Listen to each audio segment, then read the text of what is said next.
이슈 칼럼 이어가도록 하겠습니다. 미중산업경제연구소 조용찬 소장과 함께합니다. 안녕하세요. 예, 안녕하십니까. 우리 시장도 조정을 지금 생각보다 길게 받고 있는 것 같은데 미국 시장도 만만치 않더라고요. 지금 4거래일 연속으로 하락했는데 일단 뭐 연초 대비하면 상승을 한 것이긴 하지만 그래도 지속적인 하락이 나오고 있는 상황입니다. 그러다 보니 추가 상승이 좀 나올 것인가 이 부분에 많은 분들이 궁금증을 갖고 계신데 어떻습니까, 다음 주는? 네, 그 미국 증권사인 그 찰스 스왑 같은 경우에는 고객 증권 계좌의 그 매매 동향을 가지고 투자 전망을 하는 보고서를 발표하는데요. 지난 1, 2월 동안에는 뚜렷하게 개인 투자가들의 그 마인드가 개선이 됐고요. 뭐 지금은 과거 평균치를 웃돌 정도로 뭐 주식에 대한 낙관적인 분위기는 여전하다고 합니다. 뭐 이러한 그 투자 심리 개선으로 인해서 미국 중소형주에 투자를 한다든지 외국 주식에 투자하는 쪽으로 이어지고 있고요. 또 개인 투자 자금들 같은 경우는 뭐 투자 신탁이라든지 ETF 쪽으로 활발히 유입이 되고 있다고 합니다. 뭐 현재 개인들 같은 경우에 현금 비중이 한 11%인데요. 2014년 이후 평균치인 12%는 낮지만 2018년 중반에 10%와 비교하면 뭐 여전히 개민들이 더 추가적인 매수 여력이 있다고 봅니다. 이제 현재 가장 큰 문제는 기관 투자가들인데요. 뭐 기관들 같은 경우는 여전히 주식 비율을 높이지는 않고 있는 상황이라고 합니다. 현재 기관들의 포트폴리오에서 주식을 갖고 있는 비율을 가지고 산출하는 미국 기관 투자가 신뢰감 지수 같은 경우에는 1월 최저 수준에서 거의 바닥 수준에서 기고 있는데요. 뭐 다행스러운 것은 앞으로 뭐 무역 갈등이 완화될 가능성도 있고요. 또 기업 실적들이 발표가 4분기는 여전히 양호했다는 점에서도 앞으로 시간이 갈수록 기관들의 투자 심리도 돌아설 수 있다는 점에서는 뭐 지금의 기간 조정을 거친 뒤에는 다시 주가가 상승할 수 있지 않나 이렇게 보여집니다. 그리고 지금 워렌 버핏이 이끄는 버크셔 해서웨이 주식 보고서가 발표가 됐다고 하는데 이 부분에 따라서 뭐 주가가 많이 요동을 친다고 하더라고요. 주식 포트폴리오에 변화가 좀 있었다고 하는데 구체적으로 어떤 변화였습니까? 네, 그 워렌 버핏 같은 경우에는 애플 주식을 축소했고요. 대신 뱅크 오브 아메리카나라든지 JP 모건 같은 금융주의 비중을 좀 많이 확대시킨 게 뚜렷하게 나타났습니다. 웰스 파고도 그 주식을 팔았는데요.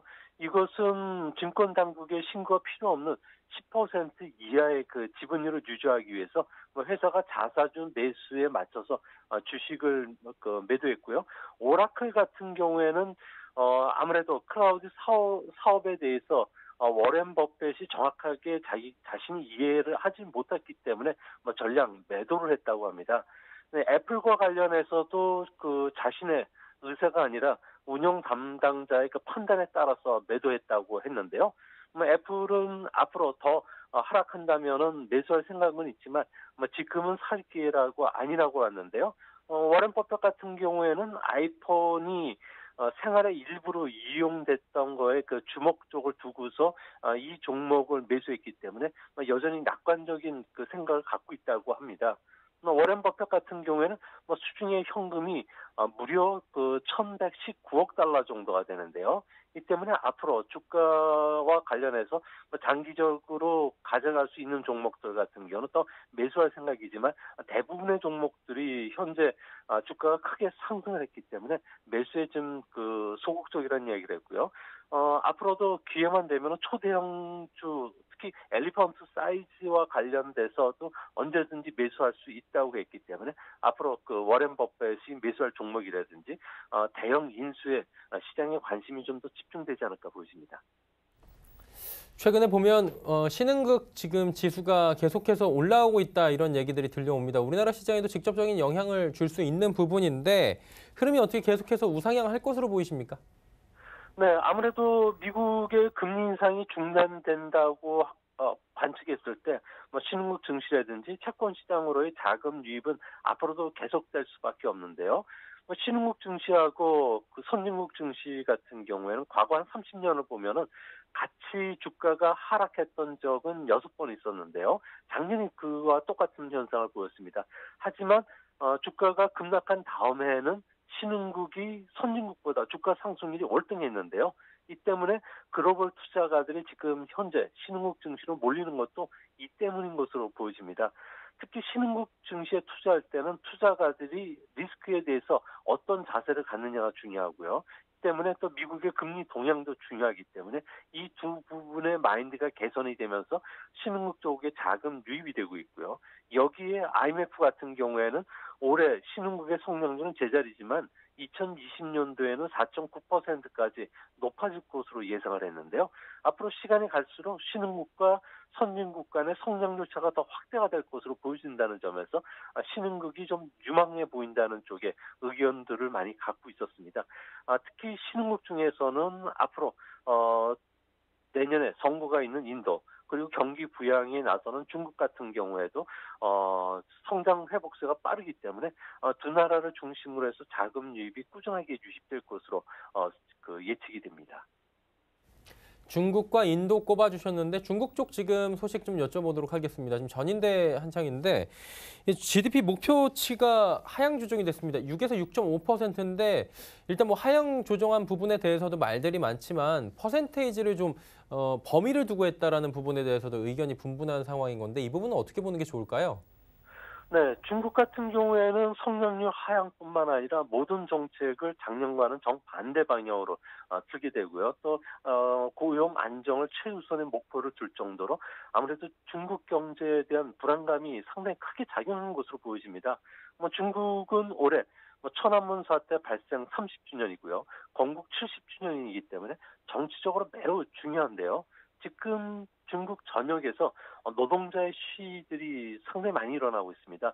선전시에는 타도 시진핑이라는 피켓이 등장할 정도로 임금 체불 시위 현장들이 위험 수준까지 도달하고 있는 상황이고요. 중국 지도부가 가장 우려했던 부분들은 학생이라든지 지식인뿐만 아니라 당 내부조차도 시진핑 지도부에 대해서 잘못된 대미 정책 그리고 경제 정책의 실기 여기에 개인 숭배에 대한 비판이 계속 본물 터듯이 터지고 있다고 합니다. 이런 사회 불안 현상이 계속된다면 체제 불안으로까지 이어질 수 있다는 점을 상당히 주목하고 있는데요. 이 때문에 고용 안정 그리고 4조인의 인프라 투자뿐만 아니라 재정 확대 정책까지 꺼낸 것을 보면은 현재 경기 위기 상황이 2009년 리먼 쇼크 때보다 더 큰 것으로 보여지는데요. 이 때문에 중국 같은 경우에는 과거의 그 과잉 투자라든지 자산 버블, 부채 증가라는 회색 코뿔소가 찾아올 가능성이 있었는데요. 이제 앞으로도 이런 현상들이 이전보다도 더 빠르게 또 찾아올 가능성도 있다는 점에서 미세 조정을 자주 한다는 의미에서 중국의 성장률도 박스권으로 제시했을 가능성이 크지 않았나 이렇게 보여집니다. 회색 코뿔소 부분은 잠시 뒤에 여쭤보도록 하고요. 지금 중국 당국이 내놓은 정책으로는 감세 확대, 인프라 자금 등의 대규모 경기 부양, 결국에 SOC 부분도 얘기가 나온 것 같은데 이를 통해서 6% 바우류가 지금 가능할 것이냐라는 부분에 대해서도 의견이 좀 분분한 것 같습니다. 어떻게 보십니까? 제 개인적인 생각은 6%는 충분히 가능하다고 보고 있는데요. 하지만 국제 투자 은행들이라든지 서방에 있는 경제학자들 같은 경우는 세계 위 경제 국가인 중국이 정부 힘만으로는 6% 달성은 힘들다고 보고 있습니다. 아무래도 이렇게 보는 근거는 중중국 함정에 빠져들고 있고요. 또 인구 고령화가 너무 빠르게 진행되고 있다는 겁니다. 여기에 중국을 이탈하는 기업들이 속속 대규모로 지금 나타나고 있고요. 임금 상승, 또 투자 기피로 투자 효율까지 떨어지고 있기 때문에 정책 주도로 성장률을 끌어올린다는 것은 지난 90년대는 가능했던 사항이 아니냐는 이야기들을 하고 있는데요. 또 한 가지는 중국의 체제 구조적인 모순도 있다는 겁니다. 중국은 외부 충격에 무척 강한 경제 구조를 갖고 있지만 정치적 내용이 벌어지면 무척 취약한 경제 구조가 그대로 드러나게 되는데요. 현재 중국 안에서는 개혁파와 성장파 간의 노선 투쟁이 일어나면서 국유 기업들 같은 경우에는 면종 복배, 앞에서는 허리를 구부리고 뒤에서는 딴짓을 한다는 거고요. 또 공무원들 같은 경우는 복지 부동이 뚜렷하고요. 또 건전 교육 방식의 사업에 익숙한 민간 기업들 같은 경우에는 위에 정치인들이 흔들려 버리니까 아예 투자할 생각, 사업 계획을 접는다는 겁니다. 이 때문에 기업인들 같은 경우에 이번 그 전인대를 주식회사를 이야기하자면 이사의 의결도 없이 주주총회에 사업 안건이 전격 제출됐던 식으로 보고 있고 상당히 불안해하다고 하는데요. 아무래도 지난 그 겨울에 사중전회에서 경제 정책과 관련된 모든 논의가 되고 채택이 돼야 되는데 이것을 하지 않고 사업 안건이 그 리커창 총리가 주도하는 성장파들이 전격적으로 전인대에 제출했던 것 자체에 대해서 상당히 불안해하는 그런 모습이라고 합니다. 이번 전인대 기간 동안에 뭐 국가 서열 1, 2위죠. 시진핑 국가 주석과 리커창 총리가 시종일관 무표정한 지금 모습을 유지하고 있다고 하는데 이게 이유가 있습니까? 네, 지금 그 중국 안에서는 시진핑 국가 주석 같은 경우에는 뭐 강국 노선, 민족주의, 그리고 도강 양해 정책 폐기, 그리고 언론 통제, 반부패 운동, 주석 임기제 폐지로 인해서 당내 지금 반발이 상당히 극심하다고 그럽니다. 이 때문에 시진핑 최측근 중에서 강국 노선이라든지 이데올로기를 담당해왔던 중국 내 서열 5인 왕인인 같은 상무위원 같은 경우에도 미중 대립 문제, 개인 숭배의 책임론을 지고서 거의 실권을 상실한 상태고요. 또 중국이 경제력, 과학기술력에서 미국을 제치고 세계 1위가 됐다고 주장했던 시진핑의 그 경제 참모인 그 칭화대 후한강 교수 같은 경우에도 국가 정책 결정을 호도했다고 하면서 1천 명이 넘는 대학 그 후강 그 칭화대 그 졸업생들이 교수직 박탈을 해달라고 성명서를 발표했고요. 신문에서도 비판 기사가 나면서 시진핑 주석의 권위에 그 흠집이 있는 상태입니다. 이뿐만 아니라 뉴욕 부총리 같은 경우에는 한때는 정부 행정부의 모든 일을 그 시주석의 그 지원 속에서 리커창 총리를 제치고 혼자 주도를 해왔는데요. 올해부터는 경제정책, 대미정책, 1대1로 사업의 실기를 범한 뉴욕 총리 같은 경우는 입지가 갑자기 악화됐다고 합니다. 이 때문에 그 리커창 총리가 주도하는 성장파들이 올해 사업 계획뿐만 아니라 경제 운영권을 그 쥐고서 정격전을 지금 치르고 있는데요. 이 때문에 전인대 개막식에서도 시주석과 리커창 총리가 서로 무표정 얼굴을 하고 뭐 대화도 잘 하지 않는 이런 것도 역시 당내 복잡한 그 정치 권력 관계를 보여줬다는 점에서 뭐 중국 기업들뿐만 아니라 중국인들의 그 심리에도 적지 않은 영향을 끼칠 것으로 보여집니다. 아무래도 어느 정도의 그런 서열 간의 다툼이 좀 있을 수도 있는 상황인 것 같고요. 정치적 입지나. 다음을 좀 여쭤보면 전인대에서 성장 방식을 확 바꿨지 않습니까? 작년과 많이 달라졌다라고 말씀해 주셨는데 결국엔 이 부분이 우리 시장이나 우리 경제에 어떤 영향을 줄 것이냐 이 부분을 가늠해 봐야 될 것 같은데 어떤 식으로 보는 게 좋을까요? 아무래도 중국이 내수 주도의 성장을 위해서 뭐 고용 안정 문제 그리고 세금 감면, 부가가치세이나 통신료, 전기료 인하뿐만 아니라 뭐 자동차나 녹색 가전제품에 대한 보조금 여기에다가 개인소득세까지 낮춰주다 보니까요. 외국인들의 그 상당히 좋은 물건들을 살려는 그런 움직임이 활발해지고 있습니다. 이런 상태에서 그 스포츠 소비진흥계획이라든지 건강한 중국, 행복한 산업발전 정책처럼 질 높은 서비스에 대한 욕구들을 부추기는 정책들이 계속 나오고 있는데요. 이 때문에 우리나라의 그 웰빙식 음식이라든지 뭐 여행 또 통신 관련 서비스라든지 이커머스 같은 경우에도 올해는 한 두 자릿수 성장을 충분히 이어갈 수 있지 않나 보여지고요. 또 이런 측면에서 봤을 경우에 우리나라의 그 K푸드라든지 K뷰티 그리고 전자상거래 관련된 기업들 그리고 전기 전자와 관련된 부품 기업들뿐만 아니라 중국 경기가 회복이 되면은 원자재 관련 기업들의 실적도 좋아지기 때문에 현재 중국과 관련된 소비주들의 움직임도 이런 것을 선반영했고요. 앞으로는 원자재 관련주들도 하반기로 갈수록 회복세가 좀 뚜렷해지지 않을까 생각이 듭니다. 이제 회색 코뿔소 부분을 좀 여쭤볼 텐데 전인대가 시작된 날 공교롭게도 디폴트가 발생을 했습니다. 중국 최대 민영 투자 회사라는 중국 민생 투자 집단의 디폴트인 건데 이게 회색 코뿔소도 봐도 되는 겁니까? 네, 그렇게 전초전으로 지금 읽혀지고 있는데요.